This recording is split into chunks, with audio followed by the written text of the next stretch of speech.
Et bonjour, bienvenue sur cette nouvelle vidéo. On va analyser un nouveau projet de marchand de biens. On est sur la plateforme La Première Brique qui va collecter un montant d'1 275 000 €. C'est une collecte qui aura lieu très prochainement. On est en Moselle, dans la ville de Boulanges.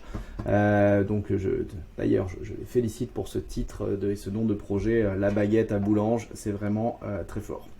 On va rentrer directement dans le vif du sujet et on va aller voir un petit peu ce qu'il en est de ce projet de marchand de biens. Comme d'hab, la plaquette, on va la dérouler. C'est un besoin de financement d'1 275 000 €, grosse collecte, beau projet de marchand. 11% l'an, 12 mois, hypothèque de premier rang, caution perso. Donc on est sur un achat d'un grand ensemble immobilier, une ancienne maison de village avec sa grange, sur un terrain de 3600 m². Objectif, divisé en 39 lots et 4 terrains constructibles. Travaux de division foncière et parcellaire effectués et les lots vendus en plateau pour la partie bâtie et en terrain à bâtir pour les terrains. Donc quand on voit ça, on se dit honnêtement, quel bordel ça va être. Je vous le dis comme je le pense. Et en fait, au fur et à mesure du dossier, pour le coup, on se dit plutôt bravo au porteur de projet, mais on va le voir tout de suite. Donc on est sur 1 600 000 € de coût de revient, chiffre d'affaires 1 952 000. Donc la marge 350 000 € pour 18% de chiffre d'affaires après financement sur 12 mois. Et c'est là où c'est très fort, c'est que à date, l'opération est commercialisée à 94% du chiffre d'affaires. Je pensais qu'il y avait une coquille, mais non, a priori, c'est bien le cas. On a deux porteurs de projet qui sont deux frères. Ils ont déjà fait des opérations de marchand, ils ont déjà fait des opérations remboursées avec la Première Brique et ils sont accompagnés de nouveau sur cette opération.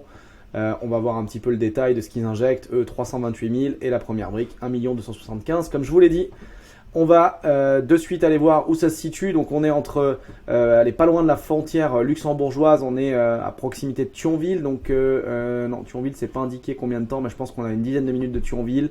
Metz, 35 minutes. Le Luxembourg, 48 minutes. Donc on avait déjà vu un projet dans ce secteur-là. J'ai vu sur une autre plateforme un projet du côté de Wapi. Là, un autre projet. Je me rappelle plus où on était, dans quelle ville très récemment là. Mais on n'était pas très loin d'ici. Donc visiblement, il y a pas mal d'opérations de marchands à voir.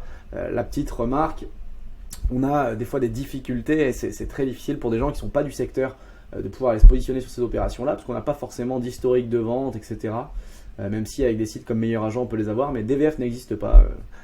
C'est des restes d'anciens régimes, on va dire. Voilà. Donc on est situé au 25 rue de l'Église à Boulanges. Alors la commune de Boulanges, si vous allez voir un peu ce que c'est, alors ils ont pris la photo de l'église devant. On a pas beaucoup d'habitants. Voilà, c'est un village de 2500 habitants. C'est stable, mais ça bouge pas beaucoup. Donc c'est une petite ville qui est à proximité de plus grandes villes comme Metz, Thionville ou Luxembourg. On est au 25 rue de l'Église, donc on est sur... alors attendez que je vous dise pas de bêtises, sur la bâtisse qui faisait un angle. C'est une grande bâtisse avec un jardin et avec un grand terrain. Donc c'est cette bâtisse qui est ici, voilà, avec le grand jardin. On va le voir bien en détail sur la plaquette. Sur l'environnement du projet, je vous ai dit, je passe souvent un peu cette partie-là. Bon, on va avoir forcément une mauvaise note. Sur la population, alors on a l'impression que ça baisse énormément avec ce graphe, mais quand on regarde, c'est juste l'échelle.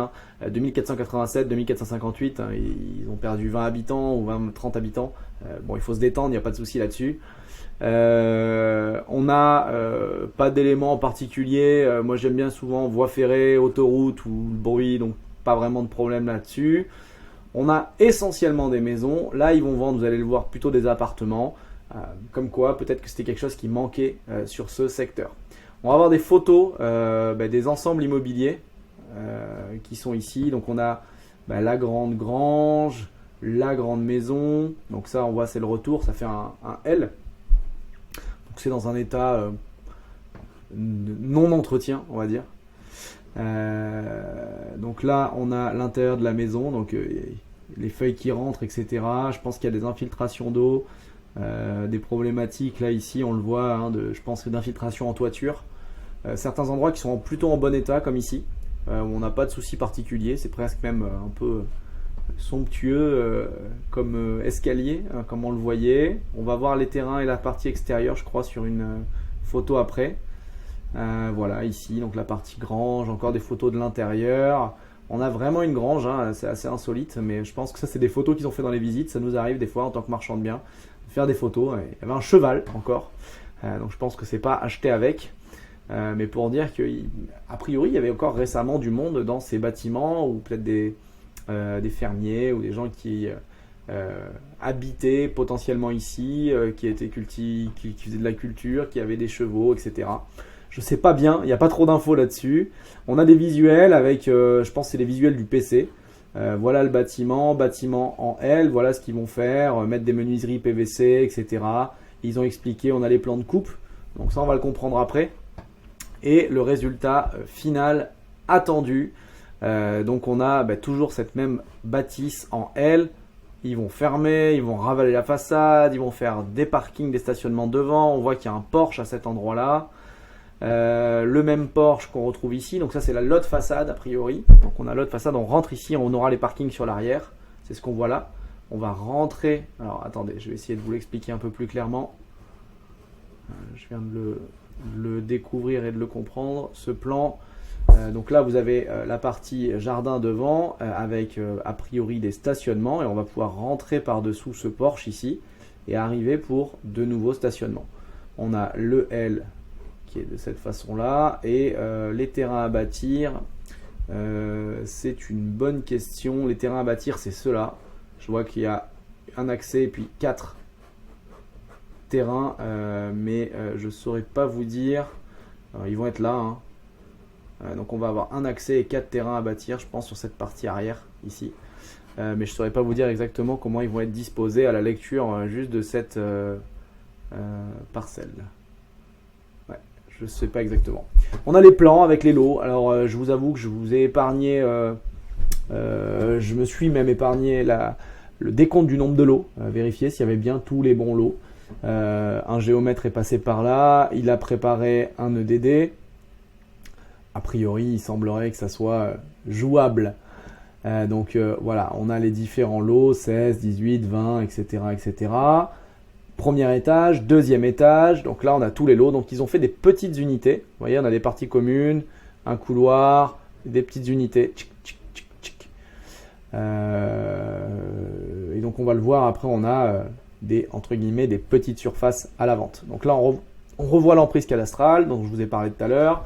On arrive au bilan financier. Avant le bilan financier, peut-être vous expliquer l'opération. Et qu'est-ce qu'ils font exactement? Donc à la fois une division foncière, c'est-à-dire une division de bâti, et parcellaire. Donc ils ont signé un compromis en janvier 2023 pour le foncier au 25 rue de l'Église à Boulanges. Donc on a vu le prix. Globalement foncier, on est sur 39% du coût de revient, et travaux, on est sur 482 000. Donc on doit être à peu près à 30%, je pense. On va y revenir sur le bilan financier. Et le foncier au démarrage, c'est un ensemble immobilier avec un bâtiment principal, le corps de ferme, des bâtiments accessoires, le tout pour plus de 1000 m², une cour et un grand terrain attenant. Les travaux, il y a un aléa de 5% en 491, dont 5% inclus. On rénove l'ensemble, on divise le bâti, on fait les lots, on les viabilise, on les aménage. Donc c'est-à-dire qu'on va mettre des compteurs élec, on va les raccorder avec de l'assainissement, on leur amène de l'eau, et ensuite ils le laissent comme ça, c'est-à-dire en plateau. Et derrière, des acquéreurs feront les travaux futurs de chacun de ces logements. Chacun à son rythme, chacun pour son compte. Et puis, globalement, eux, ils auront préparé toute l'enveloppe, les communs, les parties extérieures, etc. La toiture, la façade. Et les acquéreurs feront derrière leurs travaux privatifs. Différents corps d'état pour chacun des travaux. Et ils disent qu'ils font appel à une maîtrise d'œuvre pour gérer le suivi de chantier. Et éviter peut-être des dérapages, etc. C'est quand même un gros chantier là-dedans. Donc pour faire tout ça, ils avaient besoin d'un permis de construire et d'un permis d'aménager. Donc le permis de construire, ça va être pour la façade, pour les ouvertures diverses et variées. Et le permis d'aménager, c'est pour les terrains lorsqu'on a des parties entre guillemets communes de terrain. Quand on crée vraiment un lotissement, on crée une voirie et ensuite on va distribuer des terrains. Donc ils vont amener pareil, viabiliser chacun des terrains et les revendre à la découpe. Donc ils ont eu ces permis. Obtenu 18 août, purgé 18-11, permis d'aménager obtenu le 01-02 et purgé le 01-05. Seul point, pas encore purgé. Sur une petite ville, mais pas encore purgé, il y a un aléa à ce que ces terrains puissent être correctement, entre guillemets, vendus éventuellement. Donc, ils l'ont obtenu depuis 20 jours. Espérons qu'il n'y ait pas de problématique par rapport à des recours. C'est le seul point que je vois un petit peu de négatif là sur l'Urba, la purge du recours. Et au niveau de la pré-commercialisation, on en a parlé, 1 952 900.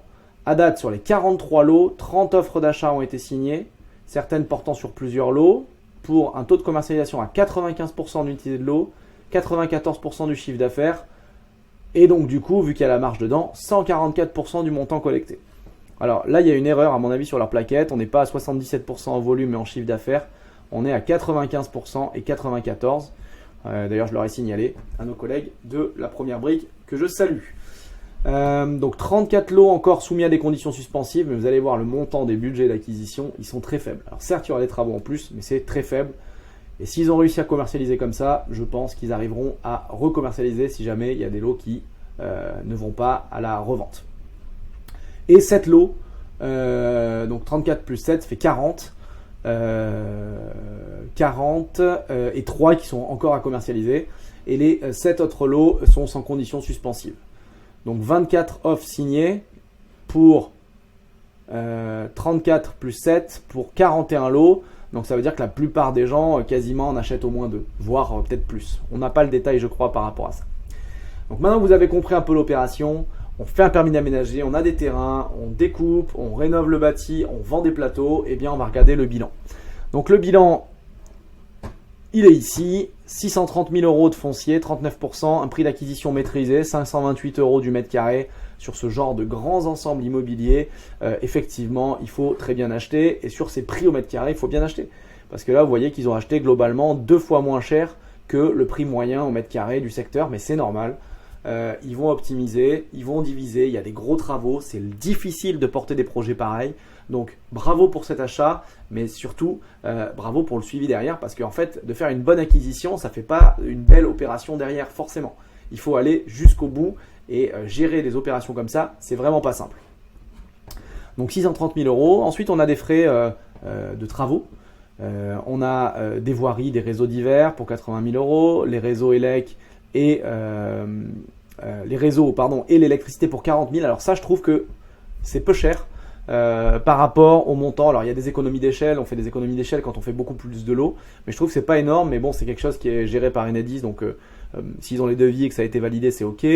Les cloisons, les maçonneries pour 60 000 euros, menuiserie extérieure 141 000 euros, intérieur 38 000, de l'isolation, j'imagine sur la façade 65 754. Une charpente 43 744 et des aléas pour 5%. Alors, 2 points sur les travaux.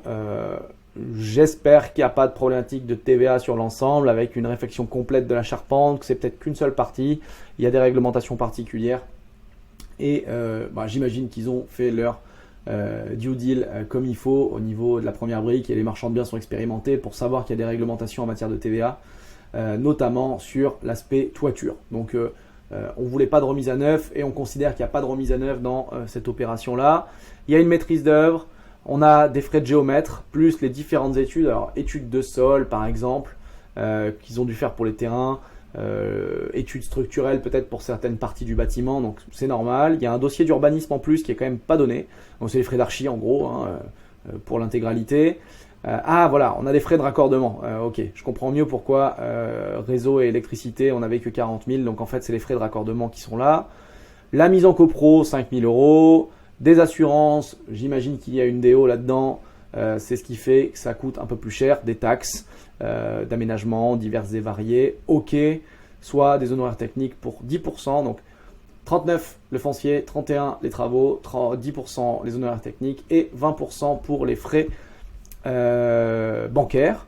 Les 54 000 euros, c'est pas que les frais bancaires, c'est aussi les frais d'agence à la commercialisation, à la revente. Donc l'agence a bien bossé, elle prend quand même 54 000 euros a priori à la revente. C'est pas forcément énorme sur 1,6 million de transac, donc c'est peut-être pas C'est 3,3%. Remarquez, c'est possible. C'est possible. C'est pas énorme. Ah non, mais sur 1 952 000, excusez-moi. Je me suis trompé. Donc 54 044 sur 1 952 000. Ouais, ça fait 2,8% de com, ça me semble bas. Donc je pense qu'ils ont vendu une partie ou pré-commercialisé une partie par eux-mêmes. Ou peut-être l'agence s'est assis un petit peu sur certains de ses frais. En tout cas, on a 94% pré-commercialisé sur les appartements, 100% pré-commercialisé sur les terrains. Sachant qu'il reste à purger le permis d'aménager complètement. Coût travaux 432, ok, prix d'acquisition 528 et un prix de sortie à 1548 pour les lots bâtis. Pour les terrains à bâtir, on est plus bas. Et là, on a toute la grille de vente. Donc pour l'instant, il y a que des offres d'achat. Hein. Vous voyez, a priori, ils ne sont pas repassés sous promesse. Alors déjà, ils ne doivent pas pouvoir sur les terrains. Il devait y avoir un problème par rapport au permis d'aménager non obtenu, etc. Au démarrage. Moi, ce qui m'intéresse surtout, c'est de voir les prix de vente. Je crois que le plus élevé, on a 70 000.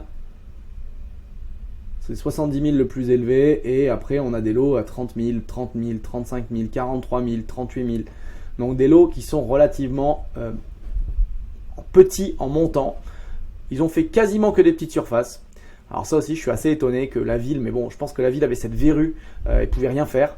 Mais généralement, les villes demandent de mixer un petit peu la taille des plateaux, de avoir des grandes surfaces, des plus petites surfaces. Parce qu'en fait, il va falloir derrière soit les louer, soit les revendre. Alors ils ont réussi à les vendre, peut-être à des investisseurs, mais derrière à les louer pour pas que ça sature un marché. Et il y a des règles de mixité sociale des fois qui sont inclus. Mais j'imagine qu'ils ont pu négocier cela, discuter de cela avec la mairie pour faire un tel projet. Donc ça, c'est super qu'ils aient pu faire des petites surfaces. Ça a facilité leur commercialisation et leur marge forcément.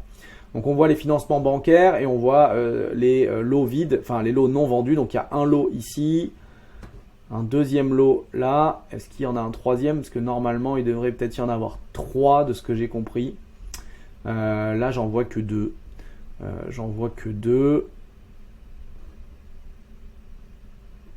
Nombre de lots commercialisés 41. Et il y en a bien 41. Ok. Et sauf erreur de ma part, dans le texte, il était indiqué 34 plus 7, ça fait 41. Ah non, 41 pour aller à 43. Il en manque 2. Donc c'est tout bon. En tout cas, c'est cohérent au niveau des chiffres. Je n'ai pas tout vérifié. Et encore une fois, j'espère que la due diligence a été faite et qu'il y a eu une vérif potentiellement de toutes ces offres. Peut-être ce qui aurait été intéressant, c'est de voir qui en achète plusieurs. Parce que là, il ne faudrait pas qu'il y ait un financement bancaire avec quelqu'un qui achète 25 lots. Ça serait problématique. Donc ça, c'est le seul point. Que j'ai en plus de la purge, c'est de savoir qui achète.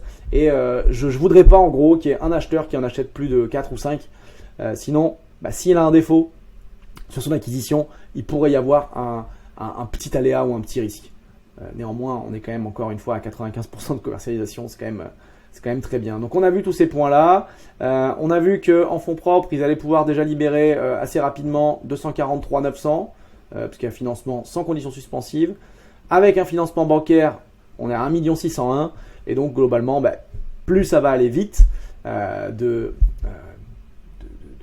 d'obtenir ces levées de financement bancaire. Mais ils ont du temps en gros parce qu'ils vont acheter, on va voir le calendrier. Ils vont acheter, ils vont faire des travaux. Quand ils auront fini les travaux de mise en plateau, ils vont pouvoir revendre parce que la plupart de ces acquéreurs auront obtenu leur financement. Donc ça colle bien en termes de délai. On va aller voir d'ailleurs les délais. Les délais, ils m'intéressent maintenant. Hop. Donc, signature du compromis en janvier dernier, pas 2024-2023. Ils ont obtenu les permis et lancé la commercialisation. Et ils ont levé les fonds en février. Ils ont prévu une revente en février 2025 avec un remboursement en octobre 2025. Potentiellement, ça veut dire qu'il y a 1 an de travaux. Donc, c'était pas mentionné ça dans la plaquette, mais c'est ce que je comprends. Moi, je pense qu'il y a peut-être... il faudra voir. Je ne vais pas me prononcer là-dessus. Je ne saurais pas vous dire, mais il y a quand même 1 an de travaux. J'espère qu'ils ont, encore une fois, sur la commercialisation, bien sécurisé le profil des acquéreurs. J'imagine que c'est plutôt pour du locatif, peut-être quelques résidences principales. Mais pour le coup, il ne faudrait pas qu'ils perdent des acquéreurs parce que c'est trop long. Imaginez quelqu'un qui s'est positionné en août 2023 lorsqu'ils ont commencé à commercialiser et on lui dit on va vous livrer en février 2025. Il peut y avoir certaines fois des acheteurs qui vont pas au bout. Peut-être que là, vraiment, sur ce projet-là, ils auraient pu monter une vire, aller jusqu'au bout du projet, revendre des produits finis en vire et ils auraient pu faire une très belle opération à mon avis et encaisser plus rapidement que prévu leur marge, réduire leur coût de portage et je pense que ça aurait été vraiment un bon point. Mais bon, c'est comme ça, ils l'ont pas fait.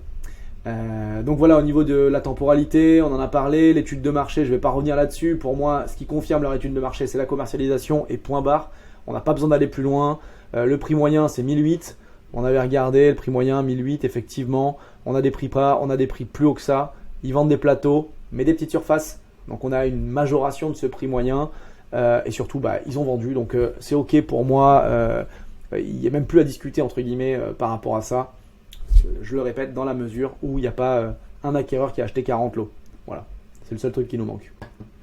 L'évolution du prix, sur un an, elle a quand même ramassé sur la ville, ça a pris un petit coup. Ils annoncent près de 20% de baisse.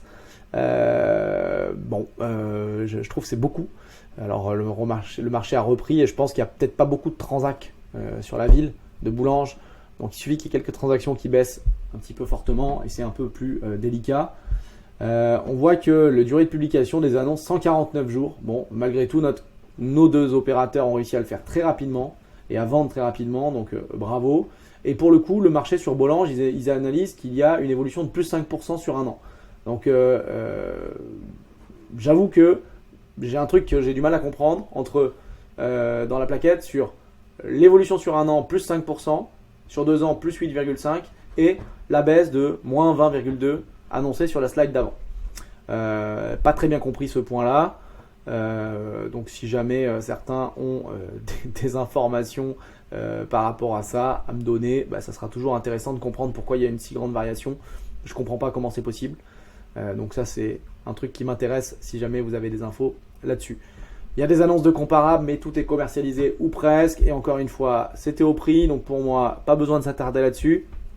Au niveau des porteurs de projets, ces deux frères, ils ont déjà fait des opérations. Ils ont été un constructeur topographe dans le bâtiment, l'autre et un CAP de chauffage sanitaire, puis des travaux publics. L'autre a technique de laboratoire, maintenance des systèmes mécaniques et ils ont fait de l'immobilier. Et ils ont bien fait de se reconvertir. Membre actif de la Fédération des marchands de biens, mandataire chez Chasseurs de Renta, donc ils font des projets locatifs. Et j'imagine qu'ils ont peut-être vendu certains de ces lots à des investisseurs de chez eux, ce qui pourrait peut-être expliquer pourquoi il y a des commissions en baisse. Ils détiennent une boîte capitale de 10 000 euros, elle est détenue à 50-50, enfin 51-49, et elle porte leurs opérations de marchands de biens. On a les bilans de la boîte. Je les ai regardés, il y a assez peu d'éléments, si ce n'est que le bilan de 2022. Encore une fois, on n'a pas le bilan de 2023. C'est un décalage a priori de trésorerie et c'est marqué en bas en petit. Il faut lire en petit ce qui a marqué, parce qu'il y a souvent des informations. Si on regarde le résultat, on dit moins 100 000, mais qu'est-ce qui se passe? Il l'indique. La perte s'explique par le stock important de nos porteurs de projets, constitué d'opérations en cours pour lesquelles la charge engagée n'est pas encore équilibrée par un produit d'exploitation. Globalement, ils n'ont pas encore revendu au moment où il y a le bilan et il y a dû avoir des décalages par rapport à ça. Ils ont validé après étude de leur portefeuille global et de leur planning de trésorerie que la perte comptable est liée à un mauvais calendrier de clôture générant ce décalage. Écoutez, on leur fait confiance là-dessus. Ils ont dû voir qu'il y avait des opérations en stock et qui étaient OK. Donc là, on est en cours de vente. Alors ça arrive justement quand il y a des remboursements partiels des opérations. Donc là, il y avait un immeuble à la découpe. Là, on a une autre immeuble à la découpe qui a été fait et qui est remboursé. Donc là, on avait une marge 123, 86, 107. On a cet état qui est en cours de vente, le fourneau dans le 57. Et celui-ci, par contre, il est en retard, c'est mentionné. Ils ont une opération qui est en retard. C'est une opération de 2023, j'imagine. Ça ne me semble pas étonnant. C'est quand même à souligner ce petit point de détail et je trouve ça très bien d'avoir marqué qu'ils étaient quand même en retard là-dessus. Ils prennent au niveau des garanties une hypothèque et une caution perso. Encore une fois, l'hypothèque, vous regardez le montant ici, vous dites oh là là, on n'avait pas très bien garanti. Qu'est-ce qu'ils font? Eh bien, je vous l'ai déjà dit, décaissement progressif des fonds.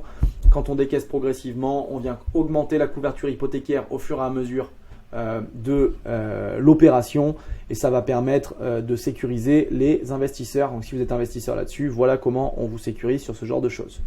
Au niveau de l'hypothèque, elle est prise sur l'actif par rapport aux valeurs de revente, aux valeurs de promesses déjà signées, eh bien on est relativement sécure par rapport à cela. Au niveau du financement, 1 275 000 par la première brique, 330 000 par nos opérateurs, ce qui fait une implication de 20% pour les opérateurs. Donc ça, c'est une bonne chose. J'ai un peu de mal à comprendre pourquoi ils n'ont pas de financement bancaire sur une opération comme ça. Parce que je trouve que la seule chose qui peut déraper, alors non, il y en a plusieurs, il y a déjà les travaux, s'ils ne vont pas au bout, s'ils ont peut-être des acheteurs qui se rétractent, etc. Mais leur taux de commercialisation est tellement important, tellement élevé que je pense qu'ils auraient pu avoir un financement bancaire plus classique. On a fini de regarder cette plaquette, on avait vu le détail, etc. Donc je vais remonter sur la synthèse pour vous donner mon avis global sur le projet. Point fort, stratégie de revente cohérente. Alors ça, je plus sois à 1000% parce qu'ils ont tout pré-commercialisé ou presque. Donc effectivement, la pré-commercialisation est supérieure au montant collecté. La seule chose, je le redis encore une fois, ça aurait été super qu'ils fassent une vire sur cette opération-là. Parce que là, en fait, ils doivent porter les travaux. Et en fait, quand on porte les travaux, c'est-à-dire en gros la durée de ces travaux, ils vont devoir payer des intérêts à la première brique, à vous, investisseurs, si vous investissez sur ce projet. Et ils auraient pu peut-être l'éviter s'ils avaient fait un tout petit peu différemment et fait une vire en plateau. Et là, je peux vous garantir qu'ils auraient fait des marges encore plus importantes. C'est ce qui nous arrive à faire dans le cercle parfois. Expérience conséquente sur ce type d'opération, oui, ils ont plusieurs opérations de crowdfunding. Ils ont confirmé qu'ils étaient bons et qu'ils savaient faire des opérations par des remboursements d'opérations de crowdfunding. Oui, sous réserve juste une chose, d'une opération qui est en cours, peut-être avec un retard. Alors j'imagine que c'est un retard contractuel, notamment, là c'est marqué ici, 2 projets en cours chez la première brique. Donc c'est ok. Mais voilà, il y a quand même pas mal d'opérations et des opérations avec travaux. Donc ils y sont assez impliqués et ils ont pas mal de travail en ce moment. Couverture hypothécaire à l'acquisition, eh bien, ils vont décaisser progressivement. Ok, on en a parlé. La charge de travaux, oui, mais c'est des entreprises qui vont le faire, c'est pas eux, avec leurs 4 mains qui vont aller travailler. Ils mentionnent qu'il y a aussi, non, ils ne le mentionnent pas. Ils ne le mentionnent pas, mais il y a un maître d'œuvre. Donc moi, je trouve que c'est un beau point. Les résultats de la société, effectivement, la société est déficitaire à date. Néanmoins, ça peut arriver et ils expliquent cela par des problèmes de trésorerie, pas des problèmes de trésorerie, pardon, des décalages au niveau des dates de clôture comptable. Donc c'est une explication qui est plausible pour l'avoir déjà vu précédemment dans d'autres dossiers. Ça ne me semble pas complètement erroné. Donc pour moi, cette opération, c'est une opération qui est plutôt positive, plutôt cohérente. Effectivement, la préco, c'est vraiment un gros point positif. Et si on ne l'avait pas, ça serait très compliqué. On a des tout petits prix de revente, donc même si ça ne va pas au bout, ça pourra se revendre et se recommercialiser à mon sens assez facilement. Le point d'attention, c'est la commercialisation. J'espère qu'il n'y a pas, comme je vous l'ai dit, un acquéreur qui achète 10 ou 20 lots. Sinon, ça complexifie un peu les choses si jamais il a un refus de prêt. Un autre point, c'est que les intérêts ont été calculés. Sauf erreur de ma part, sur 12 mois. Et il prévoit, c'est ça, frais calculés sur une durée cible de 12 mois. Sachant qu'il prévoit 12 mois de travaux, donc il ne faut pas qu'il y ait de décalage sur les travaux. Ça, c'est le seul point qui pourrait gêner. Parce que du coup, on est sur une marge qui est, on va y revenir, excusez-moi, une marge de 18% sur le CA. Et chaque mois qui va déraper un petit peu en termes de travaux va faire réduire un petit peu cette marge et pourrait poser des problèmes in fine. Néanmoins, vu qu'ils auront encore 1 an, la plupart de leurs acquéreurs vont purger leurs conditions de financement et vont pouvoir faire l'acquisition dès qu'ils vont réceptionner les travaux. Les terrains à bâtir, etc., ça va pouvoir se revendre. Leurs acquéreurs auront certainement leur permis et je pense que ça va se faire très bien. Donc pour moi, c'est un avis qui est plutôt favorable, même je dirais plutôt très favorable, et on va avancer sur le nombre d'étoiles pour cette opération. Donc je leur souhaite une bonne chance, une bonne collecte. Je vous rappelle que tout ce que je vous donne là, ce sont des non pas des conseils en investissement financier, je ne suis pas conseiller en investissement financier, mais on analyse des projets de crowdfunding de confrères et de consoeurs, et celui-ci est plutôt très bien monté, plutôt très bien travaillé. Et c'est ce qu'on apprécie dans les projets. Donc si vous voulez investir sur la première brique, sachez qu'il y a un risque de perte de capital total, partiel, d'illiquidité, peut-être de retard aussi. Néanmoins, vous aurez un beau rendement si vous inscrivez. On est à 11% l'an. Vous pouvez bénéficier de deux choses, et je le dis, et je dis merci à Hugo et Thomas de la première brique. Parce que si vous vous inscrivez avec ce code, le code de parrainage UHQSG7, vous pourriez bénéficier sur votre premier invest de 2% supplémentaires sur votre invest, donc vous serez à 13%.